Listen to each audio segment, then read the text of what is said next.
Welcome to The Last Breakfast. Please enjoy the video. You start by confirming the fiber media converter matches the cable, single mode versus multi-mode. This prevents light loss and errors.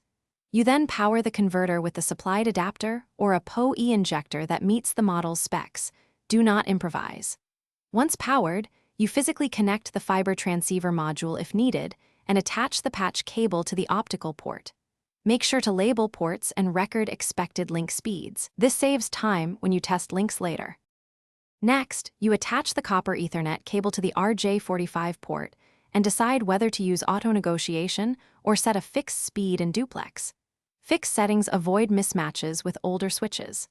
Then insert the SFP or plug the SC connector into the optical port, making sure TX lines up with RX on the remote end. Miswiring prevents link. Once connected, enable or observe link LEDs and diagnostics. They confirm physical connectivity and show whether you need to flip fiber ends or change transceivers. Finally, you verify the link end-to-end using a simple ping, a speed test, or by checking the switch port status. This proves data flows, not just lights. If you see no link, reseat connectors, swap SFP modules, and test with a known good fiber cable. Bend loss or dirty end faces are common causes. Make sure to clean connectors, secure cables to prevent sharp bends, and document the converter's settings and placement so you or someone else can repeat or. Thanks for watching. If this was helpful, leave a like and consider subscribing. See you next time.